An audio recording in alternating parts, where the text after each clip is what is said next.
Good afternoon. It's Monday, the 15th of January, 2024, just after 1 o'clock. Welcome to UK Column News. I'm your host, Mike Robinson. Joining me by video link today, we've got Alex Thomson and Mark Anderson. We'll get straight on today, and we're starting off with Joe Biden here.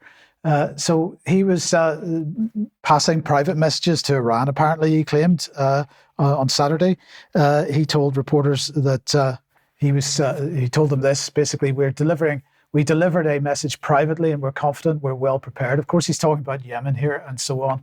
The Iranians, for their part, said, instead of staging a military attack on Yemen, the White House should immediately cease its all-out military and security cooperation with Tel Aviv against the people of Gaza and the West Bank, so security would return to the entire region. The Iranian foreign minister went on to say Yemen's measure in support of Gaza's women and children, confrontation against the Israeli regime's genocide is commendable. So that was the Iranian position. Now, of course, the question is, last week on Friday, we were talking about the attack on Yemen on Thursday by the United Kingdom and the United States, and it didn't seem that that was terribly effective. Mainstream media are eventually having to catch up with that, and this was the New York Times then. Much of Houthis' offensive ability remains intact after US-led airstrikes. The strikes damaged the group's ability to carry out complex missile and drones attacks, US officials said, but identifying targets has proved to be a challenge. Now, these are unnamed US officials who basically said, well, we hit things, but they weren't able to say how effective those strikes had been. And in fact, the New York Times suggesting that the Houthis still have around 70% of their capability intact. And part of this is because most of their missiles and drones are launched from mobile sites, and those are simply moved whenever they feel like it. So how effective those strikes were is certainly a matter of debate. Here is the Ansarullah spokesman from Yemen. And his position was that the American and British naval fleet will be the legitimate target of the Yemeni forces after changing their strategic approach. And so then this morning, it's announced that the USS Laboon had knocked down a drone or a missile on its way in. So clearly the activity is still very much taking place in the Red Sea at the moment. Meanwhile, Grant Shapps, our defense secretary, said, we've always been clear with our intention is not to go into Yemen or anything like that, but simply to send a very clear and, I hope, unambiguous message to the Iranian-backed Houthis that their behavior in the Red Sea was completely unacceptable. So maintaining this Iranian-backed narrative, but of course the message was absolutely ambiguous because the effect of the attacks last week wasn't terribly great. Shapps went on to say, guaranteeing that freedom of navigation is incredibly important. Well, this is their aim, it seems. So at the weekend, Andrew Fisher, who's a former policy advisor for Labour, was on Sky News, and he had this to say. Highlights is the extreme double standards. Here we are, the Houthis have been attacking shipping lanes, no deaths so far, thankfully. Israel's been bombarding Gaza for the last 3 months. Tens of thousands of people died, children being amputated without anaesthetic, and that's fine. No sanctions on Israel, no strikes against them, no arms embargo. But I guess this is because this is against the UK target, though, right? Is that not? It's because we don't care about international law or human rights. We have this rhetoric that we do, but we don't. This is absolute nonsense, and this whole conflict is exposing that. We say that, the Iran-backed Houthi rebels, well, they've been bombed by the US and UK-backed Saudi Arabia for the last 10 years. Actually, the last Labour administration was calling for sanctions on Saudi Arabia over this for an arms embargo. Hilary Benz, somebody who's serving under Keir Starmer, was leading this within the last shadow cabinet. So, we talk about this in completely bizarre ways that spins it into this sort of thing of one side is bad and the other side's crimes are airwashed. I mean, we've got a case in the International Court of Justice today brought by South Africa against Israel for genocide. We're not talking about that. We're talking about some interruption to shipping lanes. I mean, it's pretty small-scale stuff when tens of thousands of people are being killed. And, I don't care what adjective you call it, whether you call it a massacre, a slaughter, ethnic cleansing, genocide. It doesn't really much matter. Tens of thousands of people are being killed, and we're not talking about that. We're talking about some shipping lanes. It's perverse, really, and the rest of the world can see it. So that's the position from Labour spokesman. And of course, Keir Starmer yesterday on the BBC was absolutely refusing, no matter what Labour representatives are saying, was refusing to comment on whether there would be any restriction on Saudi arms deals in the future. So now let's move on to this. Then this is NATO, and this is their setting the record straight document. They update from time to time. It was last updated on the 12th of January 2024. This is all about Russian disinformation. They say debunking Russian disinformation on NATO. And the item from this that they were tweeting out this morning was this one: fact, NATO exercises and deployments are not directed against Russia. So that's their position. NATO exercises are not directed against Russia, except when they are, because Exercise Steadfast Defender 24 is all about NATO practicing war against Putin's Russia. Now here is Grant Shapps again, and this is what he said this morning. We are in a new era, and we must be prepared to deter our enemies, prepared to lead our allies, and prepared to defend our nation whenever the call comes. I can announce today that the UK will be sending some 20,000 personnel to take part in one of NATO's largest deployments since the end of the Cold War. It will see our military joining forces with counterparts from 30 NATO countries plus Sweden, providing vital reassurance against the Putin menace.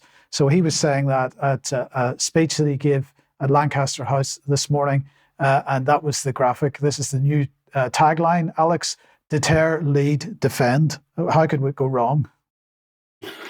How indeed. Whom to deter, whom to lead, and whom to defend. All the objects are unstated. Yes, indeed. Okay, Alex, welcome to the programme. Let's move on then to Gonzalo Lira. Oh no, before we do that, actually, we've got one thing here, speaking of war. Normally we keep our announcements till the middle of the news like a sandwich, but since we're on the sad subject of war, Yuri Roshka, the former Deputy Prime Minister of Moldova, whom an increasing number of our audience are aware of for his unique and perspicacious commentary, now has invited a call for papers, put out a call for papers, inviting people to come provisionally. It will be sometime in May to Chisinau, the capital of Moldova. For those who think it's a bit of a way to go or a strange country, I can assure you you'll be well received. The theme he's given this year is unrestricted warfare, a holistic approach. Go to the show notes and find his call for papers. I think that many of our viewers could actually give him good ideas, and I wouldn't be surprised if he invited a couple to deliver their papers in person or online. I certainly recommend that forum for a no-holds-barred take on all the ways in which war is being waged against the peoples of the world. Now, sad news has been confirmed from Ukraine, and more particularly from the family of the deceased, broken first by Alex Rubinstein. It is with great sadness that I must announce that Gonzalo Lira, born 1968, passed away in a hospital, according to his father. And we'll look at the handwritten note in a moment, but we'll see that at the bottom of this screen, Mr. Lira Sr. said he can't accept the way his son has died. This was the second arrest and incarceration of Gonzalo Lira, the Chilean-American blogger, formerly known as Coach Red Pill. He leaves behind at least a wife in Kharkiv, by some reports also a child. I'm sorry if I have that wrong, but I'm uncertain. But according to Mr. Lira Sr., his son was tortured. We don't have external corroboration of that. Extorted, held incommunicado for 8 months, and the US Embassy did nothing to help. Well, the ambassador in Kiev, as of not very long ago, is a very close buddy, we're told, of Victoria Nuland, high up in the State Department. More of that in a moment. So here is the note that was handed over by the defense attorney in prison to the family on the 4th of January, so a day before the man died. I have had a week before he died, and a day after the demand of access to the prison. And Mr. Lira said in his letter to his father, "Tell my sister I've had double pneumonia," so imagine not being able to breathe properly from either lung, as well as pneumothorax, very painful, and a very severe case of edema, swelling of the body. All this started in mid-October, but was ignored by the prison. They only admitted I had pneumonia at a hearing on December the 22nd. I'm about to have a procedure to reduce the edema pressure in my lungs, which is causing extreme shortness of breath to the point of me passing out after minimal activity or even just talking for 2 minutes. Prima facie, then Mr. Lira was left to suffocate, and this after he had been captured in the summer after being somehow released by the Ukrainian authorities. I know many people are suspicious about that, but even Kit Klarenberg, one of his implacable opponents in the free media scene had the decency to put out the other day.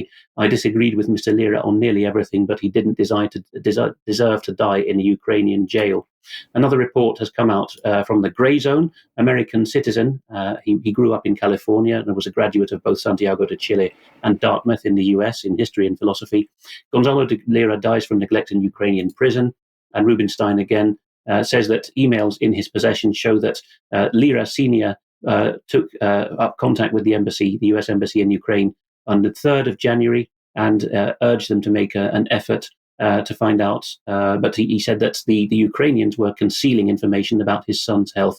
And he said, quote, the medical warden in the pre-trial jail in Kharkiv, so he was on remand for anti-state activities for his broadcasting, that warden is not giving me information as to the health state of his health. And the next day he got that note.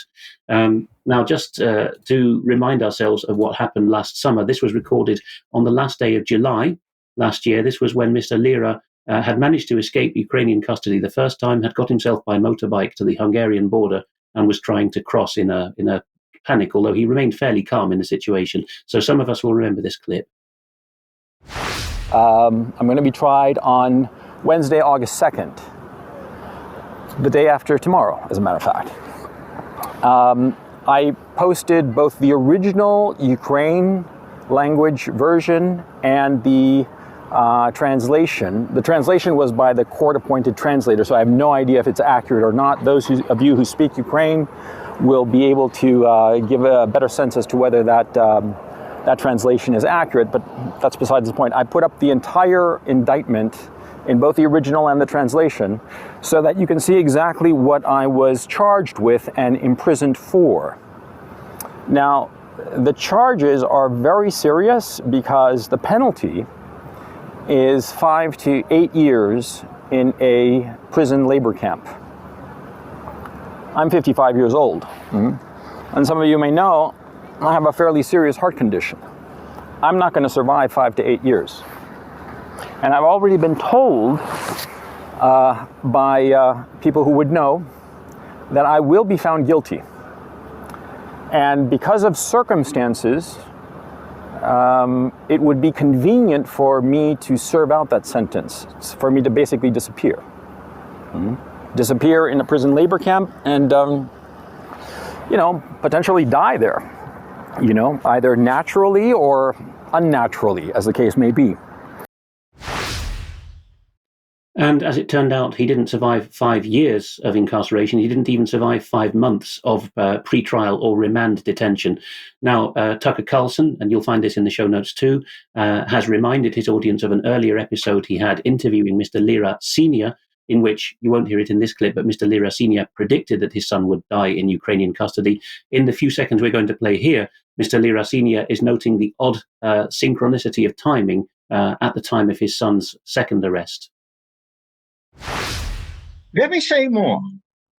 Last April 27th of this year, Gonzalo put on a web video, this time, and for the first time, Tucker, heavily criticizing Joe Biden and Kamala Harris.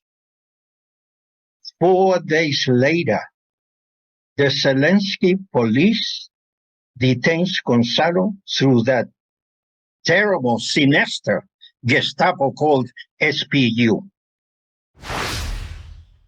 And just in closing then, if you want to see what single upload may perhaps have cost Mr. Lira his life in what allegedly is a US-Ukrainian collusion, I've put a still up here of a particularly long video, over an hour long, called Getting On for 2 Hours, called Victoria Newland, that he uploaded a year ago. That's still held posthumously on his channel. I recommend taking a good listen to that to see whether or not you agree with Mr. Lira's analysis of the conflict, why he may have been done away with.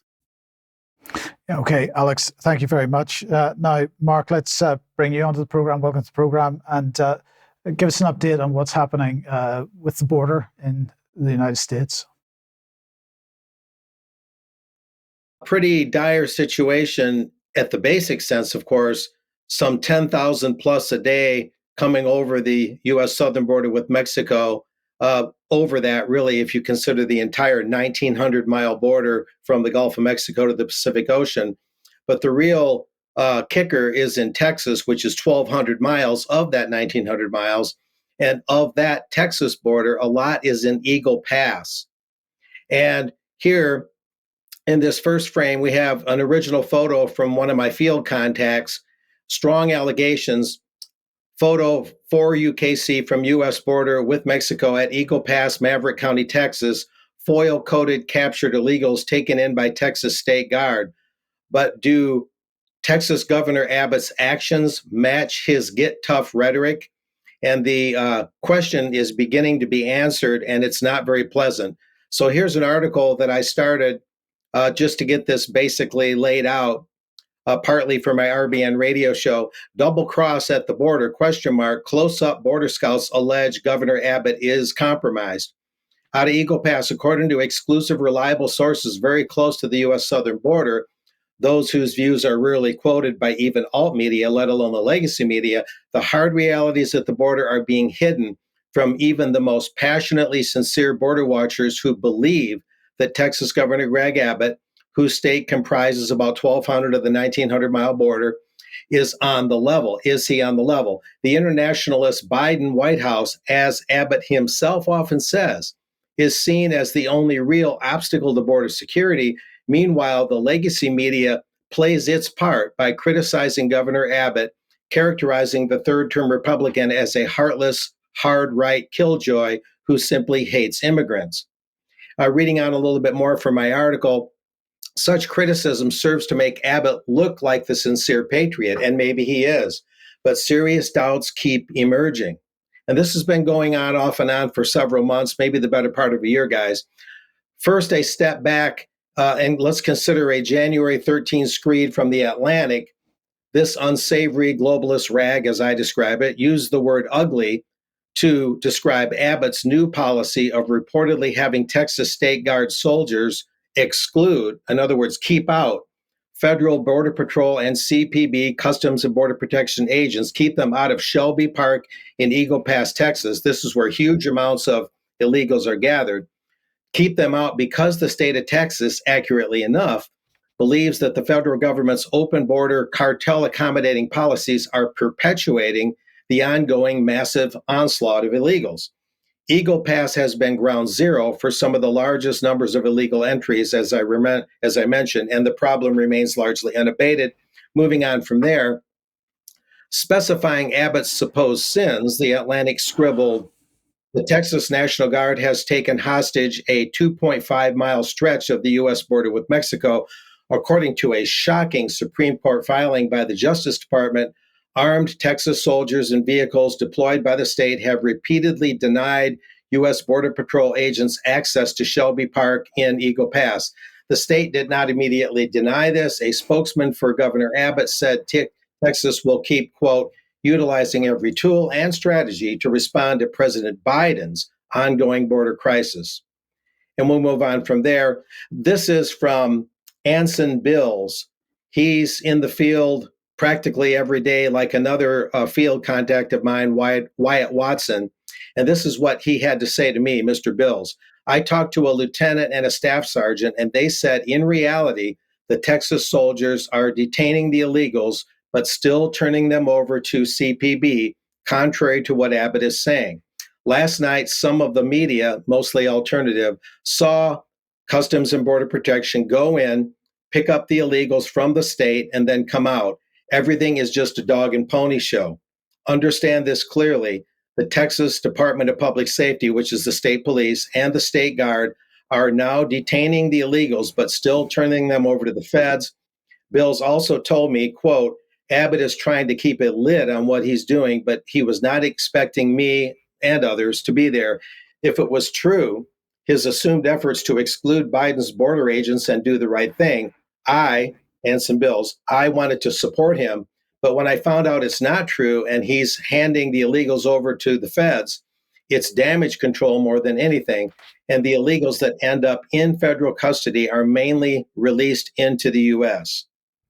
And this, of course, is spreading them out all over the country. And here's kind of a summary of the different things to consider. This provides a summary. Newly passed State Bill SB 4 which doesn't even take effect until March, despite the ultra urgency of the border situation. And that long time period invites lawsuits to overturn or at least stop the law. That law makes it a state crime to enter Texas illegally. But critics maintain the bill is toothless and reportedly requires that illegals even have to agree to be deported. And meanwhile, get this, homeless U.S. military veterans are living under bridges, even in the winter, while illegals in places such as Maine are given free housing. This is big in the news right now. Maine is considering free housing for illegals. The vets are watching the very nation they thought they defended get overturned from within, not without. And it appears, guys, that Governor Abbott has been compromised. The people I talked to, the main sources in the field, believe that the Bush family still holds a lot of sway over Texas in terms of the transgenerational power structure, and that Abbott is more a Bush boy, as they call him, than a sincere governor trying to sincerely stop the border onslaught. So that's a very serious allegation. And over the course of time, a lot of last year into this year, that's proven to be more and more true as different things come out. And we did have one more photo there that I took myself. And meanwhile, just kind of an add-on addendum, there's Russians at the Texas-Mexico border near me. And this is a Russian family. His name is Vitaly, he said, and that's his two sons, apparently. And I won't go into a long spiel about it, but him and several other Russians, even some young ladies from Kazakhstan, talked to me a little bit and said that they just believe America is a more free place to live. They've kind of abandoned their lives more or less from their home countries. And they seem to be exploiting the open border that Latin American people have already created in terms of the migrant onslaught and Biden's open border policies. And they're just riding the coattails of that, looking for, quote, a better life. But lots of Russians, Eastern Europeans right at the Texas border. So a very interesting and perplexing situation, guys. Okay, thanks, Mark. Let's move on. If you like what the UK column does, you'd like to support us, you can do so at community.ukcolumn.org. I'd be very much appreciated. You can pick something up at the UK Column shop. But please do share anything you find on the various platforms, especially from ukcolumn.org and ukcolumnextracts.co.uk. Now, tomorrow at 1 p.m., Debbie is interviewing Dr. Ahmed Malik, and he, of course, NHS orthopedic consultant surgeon at one point, no longer. He is no longer working at least his career seems to have come to a conclusion since he spoke out on COVID issues. So do watch this tomorrow at 1 p.m. if you possibly can. A quick reminder that 20th, 21st of February, the Assange campaign is asking everybody to gather outside the Royal Courts of Justice. This will be the last hearing in order to prevent Assange being sent back to the United States. So as they say, it's now or never. So do get along to that if you possibly can. And a final reminder that Andrew Bridgen is having another debate on excess mortality in the House of Commons on the 16th of January. If you haven't yet contacted your MP to encourage them to go, then please do so. Yeah, the Biden treachery never seems to end. Speaking of threats to human life, both preborn, et cetera, here we have something from The Hill, just a quick headline. That's a DC Beltway publication. Biden administration rescinds much of the Trump conscience rule for health workers. And it basically means the Biden administration will largely undo a Trump-era rule that boosted the rights of medical workers to refuse to perform abortions and gender transformation surgery that would conflict with their moral or religious beliefs. So Biden is always rearranging the infrastructure in terms of the moral order. Now, the House Ways and Means Committee is chiming in really quick on this. Chairman Smith, he's out of New Jersey, applauds the introduction of legislation to block this Biden administration targeting of pregnancy care, pregnancy resource centers, rather. And what this involves, and that's a January 10th release, this involves the Supporting Pregnant and Parenting Women and Families Act, introduced January 10 by Republicans on the House Ways and Means Committee and the Pro-Life Caucus co-chair Chris Smith in New Jersey.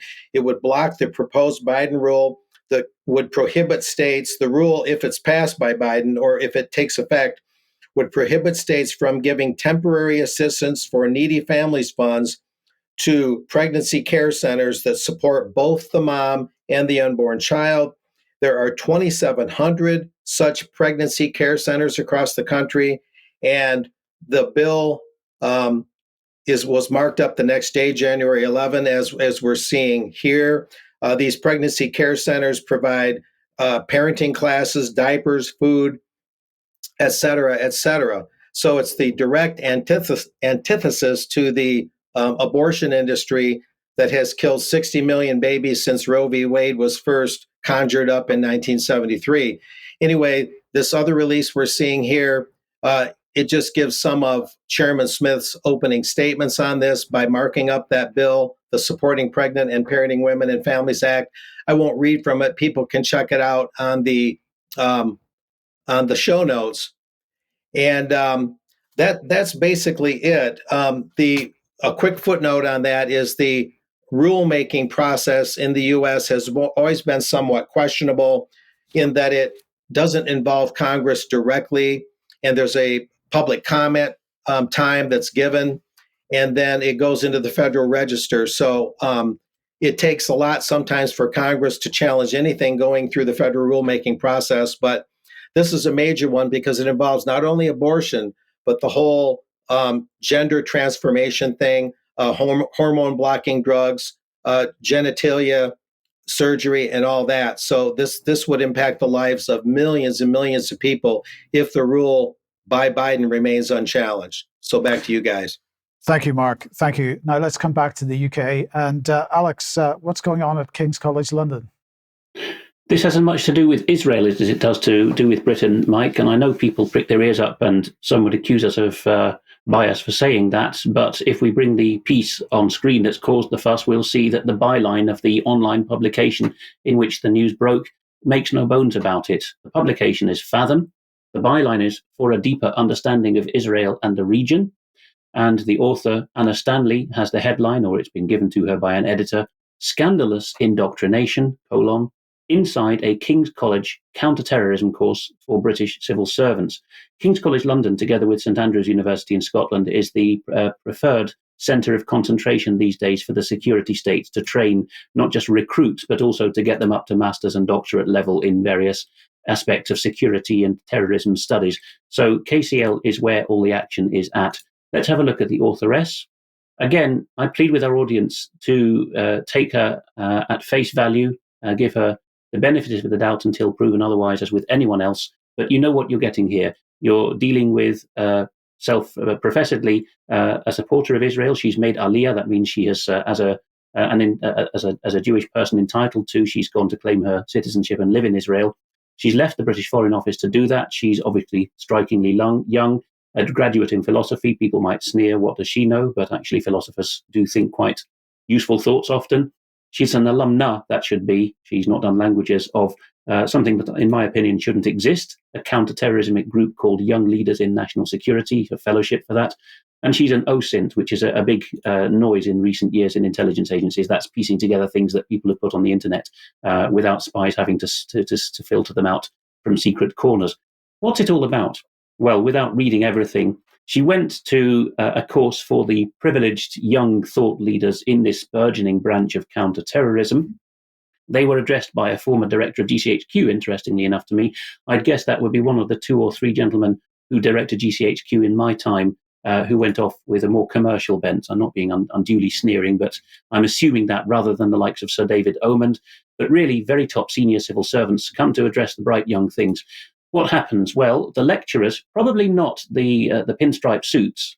I don't think even directors of GCHQ wear them those days, and it's probably not the top men, but some of the professional academics in that field of counterterrorism were awash with at least what this pro-Israeli publication wants to call postmodern identity politics. And the mood music here is why aren't we concentrating on the Muslims? They're the threat. But be that as it may, there is some useful and worrying detail here. For example, we've got lecturers saying something that I know was the bane of your life in Northern Ireland when you were growing up, this nonsense that one man's freedom fighter is another man's terrorist, as if there were no real standards for what constitutes murder. And so Ms. Stanley says, can we be objective? And she says she was looked blankly upon as if it were a herd of cows, not her idiom, but me describing it. And then, perhaps insufficient discretion shown by Ms. Stanley in how this happened, they're shown an ISIS propaganda video as course material.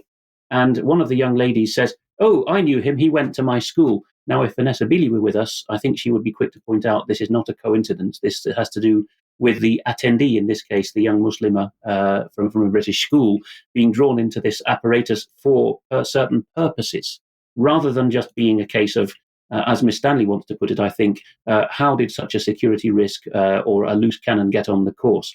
This, I think, at the bottom is important too, that the young professionals among whom Ms. Stanley sits represent a microcosm of what comes out of British universities. Too true. Just think of Debbie's interview the other day, or all our academic and educational coverage. And she says correctly that it's ironic to be surrounded by civil servants, in counterterrorism no less, who hate the concept of the state. And she says that in extremism and counterterrorism, the state's not to be trusted. Well, she says that as virtually a mouthpiece of the state of Israel. I agree as a skeptic on the state of Israel. She's right in that much. So, drawing to us a summary, she says, the overriding emphasis of what was spoon-fed to them is that Islamist extremism is bigged up more than it should be. And the likes of you and me, we would be right-wing extremists. We are given more weight than is proportionate. And there are lecturers being sneery about anyone who thinks that there's a problem with wokeism in lectures. But finally on this, she says that the lecture argued, and this is what's drawn the gasps, said, naming these gentlemen, that Douglas Murray in Britain and Joe Rogan in America, the biggest podcaster in the world, are examples of the far right. And then he mused out loud that we, that would be the beautiful people or the people who think right and are in the right circles, we won't deplatform them, it would cause issues. This has the ring of truth to me, Mike, even if people are skeptical about the authoress. And the lecturer in question said, well, so society, that's of course shorthand for people in power, need to find other ways to suppress them. Picking up on this, one of the best bloggers on the whole of Substack, Money Circus, responded to Douglas Murray's predictable indignation when this article was published. He obviously tweeted it out and said, look at this, I told you they'd got it in for me. What did Money Circus say in reply? He said, Douglas, you utterly missed the point. And Money Circus has a deep state background too. He knows what he's talking about. He says it may sound like anti-government training amounting to indoctrination, but it is coming from the security state, right? So those woke lecturers who hate being called woke were picked and put in King's, or at least put in front of the audience at King's there, whether they work there or not, by the directors of GCHQ, the Foreign Office, and the Ministry of Defence. Money Circus explains King's College is where Susan Mickey, alias Stalin's nanny, the communist member of the Scientific Advisory Group for Emergencies, SAGE, is based. And here it goes on, why do you, Douglas Murray, think that Britain's newest intelligence agency, the Joint Biosecurity Centre, an outgrowth of military intelligence, would be working with Mickey, a communist, in a university, King's, that's known for its war studies department and military links, unless that was its intention? And he's quite right. King's war studies department is absolutely where people read, the line to take on certain state and non-state threats in the intelligence world. Moving over to Switzerland, which is supposed to have a US-style constitutional protection against such things, the magazine Republik has got wind in a long article, which you can follow from the show notes and use a translator to read if you don't read German, saying that the Swiss government, the federal government, is surveilling us all. It's been aptly summarized by swissinfo.ch under the title Swiss Government Accused of Massive Online Surveillance. And they're saying that when 2/3 of the Swiss were induced to vote through a package in a referendum in 2016 that included the ability to packet sniff, which is the technical term of what's going on here, they were sold a pup. And they were told, people who know Bill Binney and his claims about thin thread and mass surveillance, it's the same that went on in America 20 years ago. They were told, we need to be following the whole of the traffic, allegedly only from and to Syria and other war zones to Switzerland, for your security. But the crucial thing was that this allowed them to choose selectors, so anyone using certain terms. So that might be kill the soldiers in Syria. You can understand why an agency wants to packet sniff for that. But it might equally be, I don't like what they're doing to Trump in America. So everyone who's a dissident would be picked up that way.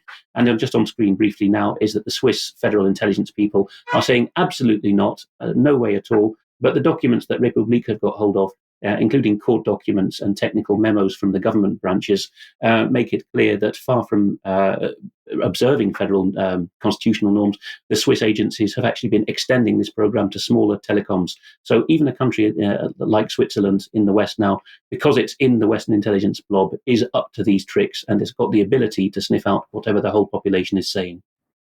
Yes, Alex, thank you very much for that. Now, it has been a weekend of protest, and the protests continuing to get today. So let's look at Germany first. Andrew Bridgen was tweeting this out yesterday. Overhead shot of German farmers protest at Nuremberg today. The resistance is growing. Well, indeed it is. And lots of footage on various social media about the tractors all heading off to Berlin today. So they're surrounding Brandenburg Gate. They're demanding, of course, as Alex was talking about last week, a full rethink on the tax hikes that the German government is talking about with farmers. Now, there have been some pullback from the position by the German authorities. They have decided that it will gradually phase in the various tax increases and the removal of subsidies, for example, on the equivalent of red diesel and so on over a period of time rather than immediately. But nonetheless, as you can see on screen there, the German farmers absolutely saying they are fed up. So that continues. But, Alex was just talking about far right there, and this far right narrative continues in the British press, at least. Very little coverage in the British press about the actual farmer protests themselves, but the British press very keen to make sure that we all know that Germany's far right seek revolution in farmers' protests. That's the BBC. And then we have The Guardian here, why Europe's farmers are protesting, and the far right is taking note. And in fact, British media full of this narrative, which is already more or less discredited everywhere, certainly in Germany, it's discredited. But the British press likes flogging dead horses. But in the meantime, coming back to London, of course, over the weekend on Saturday, thousands attend pro-Palestinian march in London, according to the BBC. But thousands also calling for release of hostages at pro-Israel rally, according to the BBC. And of course, the BBC didn't make the point that, I'm not sure exactly what the proportions were, but let's say 5 times bigger on the Saturday than on the Sunday. But the BBC wanted to make sure thousands was in the headline in both cases, so that we understood that they were more or less the same size, even though the protests weren't more or less the same size. Let's just have a look at the pro-Palestine protest on Saturday, just to give an idea. And then on Saturday as well, there were a group of anti-Zionist Jews protesting, and they, in fact, were getting heckled, severely heckled by pro-Zionist Jews. So this is the kind of situation that we have amongst division within the Jewish community itself, and you can see the type of the approach that was being made to these guys. Well, then actors are getting in on this as well, because of course, as the genocide at the ICJ case continues, a number of actors came together, led by Charles Dance, it seems, to actually read the South African case file, because the mainstream media isn't covering this to their satisfaction. So protest seems to be the name of the game at the moment, Alex, but let's come back to you. The whole of Northern Europe now seems to be rethinking whether there should be much digital technology used in the classroom. And so there we are. So Die Fackel 2.0, which is an Austrian living in Norway, has done yeoman's work in uncovering the detail. So the show notes will cover both of the links to the 2 parts yet so far published of this 3-parter he's put out on Nordic delusions. The first one before Christmas was on excessive digitalization of the classroom. Bear in mind that Britain is a riding point on this and talking about how wonderful the new style classroom will be. And as usual, the real pioneers and the progressives in Scandinavia, just as with teenage pregnancy, immigration policy, have actually rowed back from their position, having seen where it leads. So the new piece is excessive digitalization to bring national cell phone bans and less screen time. Sander Fees, the author, is able to read the Scandinavian languages at a high level. So he's summarized the information. I won't read this, but Sweden, which even among the Nordics is regarded as the wacky, way out progressive one, was the one coming out with all this guff. And Sander Fees's home country, Austria, lapped it up. The ORF, the public media in Austria, used this to show, look, real progressive countries like the Swedes use digitization of the classroom as an equitable outcome and to crowdsource the solution. It empowers everyone, and we shouldn't be listening to authoritative scientists. We should be leveling the conversation, etc. A load of guff. But knowing, as he does, that Norway, where he now lives, as well as Denmark, even to some extent Finland, are more conservative than that, he's found the counterpoints to this. Norway is reducing screen time in schools. The Norwegian state broadcaster NRK is saying that students should read more on paper. Shocking thought. He's shown that digitalization is an issue about equality of opportunity. It's all this DEI stuff that's coming to the fore. And Scandinavia is not alone in this. But we'll just finally on Scandinavia see that Scandinavia is, in the form of Norway at least, considering cell phone-free schools. The education minister from Norwegian Labour says that screens in schools are part of the problem. A nearly Scandinavian country in many social ways is the Netherlands right here. And both they and Britain, or at least England, which is where the education ministry now covers from Westminster, have come up with the same. So despite all the guff we're getting about technology in British education, guidance, as we like to call it in Britain, in other words, orders, we don't like that term, but that's what it is. The orders from the Department for Education in Westminster is that from next academic year, there will be no mobile phones in schools. And almost simultaneously, the Dutch government has announced the same thing. But again, is telling the schools individually that they will have to come to the the deep arrangements which allow phones to be banned. It looks like the government doesn't want to be carrying the can for this in the end. Yes, Alex, thank you very much for that. And interesting enough, my daughter's school just sent a questionnaire asking for parental opinions on exactly this topic. So this seems to be something which is being encouraged. We'll keep an eye on this and see how it goes. Now, today, the Part 3 review into Operation Span and the investigation of non-recent child sexual exploitation in Rochdale was published. The authors Malcolm Newsom, CBE, and Gary Ridgway. And really, what are they saying? Widespread, deplorable failures. They're calling it failures. I would question that in the police and the local council dealing with abuse gangs. So 173 pages in this review. It's not available for download as far as I can see at this point. Hopefully it will be soon. Well, they're saying that 96 men are still considered to be a potential risk to children. A whole raft of people that have not yet been prosecuted for this. And the question is, why not? And so on. So this was the Greater Manchester Police response to the review into Operation Span. I'm not going to attempt to go through this because they're making a lot of excuses and saying how effective they were in many areas. But let's just bring the comments of one of the report authors on screen. Successive police operations were launched over this period, but these were insufficiently resourced to match the scale of the widespread organised exploitation within the area. Consequently, children were left at risk, and many of the abusers to this day have not been apprehended. I'm saying that this is not failure as such, but by design in some ways, because, of course, this is the inevitable outcome of how the councils, the police, and so on have been run. Subsequent to the involvement of Common Purpose and the type of training and leadership that's been put into these organizations since Common Purpose started driving organizations in this direction. If you want to understand more about why I'm saying that, excuse me, please have a look at a series of articles on the UK Column website called The Common Purpose Effect. I think there are about eight or a dozen articles there for you to read, which should give you an idea of the direction of travel for how these types of organizations are being run and being led, and why it is an inevitability that this type of travesty continues. Let's come on to Mark then, and we'll end with you and Donald Trump. Some interesting developments on the Trump landscape. Of course, today, later today, this evening, in fact, is the Iowa caucus, the first primary election in the long drawn-out U.S. election process.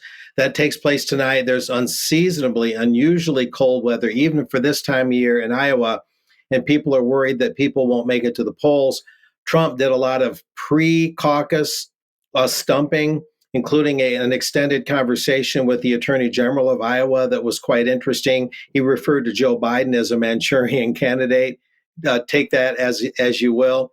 But this slide here, how to caucus for President Trump on January 15. But once you get into that, getting past that slide, you see some of the issues. Rebuild the greatest economy in history, fair trade for the American worker, very populist sounding here. Unleash energy dominance, which would include energy independence, secure borders and reclaim national sovereignty. The talk that he gave to the Iowa AG was replete with references to how Trump claimed to have the most secure border in pretty much all of U.S. history when he was president, and the absolute disaster that Biden has brought upon that. But as I reported earlier, Texas Governor Abbott, even though he's in the opposite party, may be part of the con. He may be false opposition to this. Some other issues include, in this other list, reject globalism and embrace patriotism. Care for our vets. We heard about vets living under bridges while illegal aliens get all these perks. Protect parents' rights. Defend law and liberty, end censorship, and reclaim free speech. These all have a good sound to them, at least. Free, honest, and lawful elections. Questioning elections, of course, got Trump in trouble, and that's one of the reasons they're trying to keep him off the ballot. He dared to question elections. That's one of the real reasons, of course, they claim he was an insurrectionist January 6th, but he's never been convicted for that. Drain the swamp of Washington corruption and better health care choices and lower costs. So Trump is coming out swinging. He also gave a video, Mike. He provided a video at donaldjtrump.com/Iowa caucus, where he's calling for literal war against the drug cartels. He's swinging with both fists. Like him or not, he's got a lot of passion. He's looking healthier than ever. And Nikki Haley and Florida Governor DeSantis are trailing Trump significantly going into the Iowa caucus. So unless Iowa is buried in snow, it appears Trump probably has today's caucus clinched. And maybe we'll see a little bit of his cartel war declaration video and extra if that's possible. So a very interesting development. I'll have a little more next week about the results of this all-important caucus. Okay, thanks, Mark. Now, Alex, let's end with a couple of final slides. Yes, and finally, memes. The first one is supposedly what Claudine Gay, the outgoing head of Harvard University, would have written if she had written a self-help book. It's called The 3 Keys to Success, and those 3 keys of the keyboard are Control, C, and V, so that you can cut and paste and nod to her plagiarism. From the German farmer protests, one tractor had this fetching canvas: flunked your education, become a politician. Well, that was quite apt. And finally, another of these Batman memes, given the trans rage at the moment. This one is Batman just slapping his hapless assistant Robin and saying, "It's Batmam." Yes, okay. Thank you, Alex. So, look, we got to end there for today. We'll be back in a few minutes for some extra if you're a UK Column member. If you're not, we will see you again at 1 p.m. on Wednesday. But please do join us at 1 p.m. tomorrow for the interview with Dr. Malik. Have a great day. We'll see you soon. Bye-bye.